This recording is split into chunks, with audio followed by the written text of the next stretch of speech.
Banjir menggenangi 2 dusun di Kabupaten Pinrang, Sulawesi Selatan, Sulsel.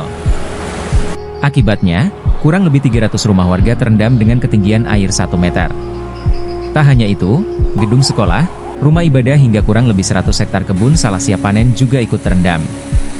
Banjir menerjang Dusun Malang dan Lasape, Desa Katomporang, Kecamatan Duampanua Pinrang pada Selasa, 3 Desember 2024, sekitar pukul 4 WITA. Kalaksa BPBD Pinrang, Rohmi Manule mengatakan, bencana banjir terjadi dikarenakan tingginya intensitas hujan yang melanda wilayah tersebut.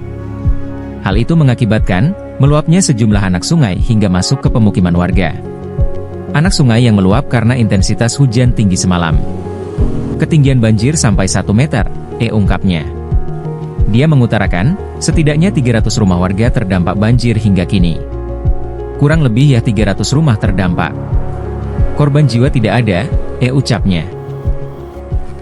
Sejak kapan begini Pak banjirnya? Tadi malam, kan hujan dari kemarin itu mulai maghrib, sebelum maghrib hujan sampai jam 1 malam. Jam 1 malam sudah tuh semua banjir. Ini berarti banjir kiriman Pak? Iya kiriman. Kiriman dari gunung. Dari daerah pegunungan Pak ini? Iya. Ini sungai meluap atau apa Pak? Meluap di sana. Tertutup itu bendungan sana kan? Oke. Di Mesila. Tertutup dengan kayu-kayu kan?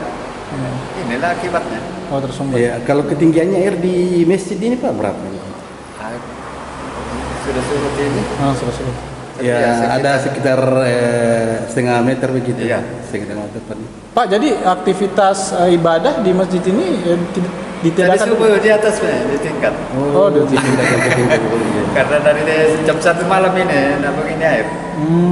Seperti itu Pak. Ini memang sudah langganan Pak atau memang sudah sering seperti ini atau bagaimana Pak? Ya sering.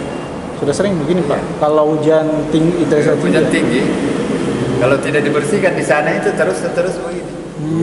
Oke. Sedangkan kemarin hampir mengambil orang satu di situ karena dia membersihkan tuh. Terus lewat ke bawahnya itu sampah. Download Tribun X sekarang, menghadirkan lokal menjadi Indonesia.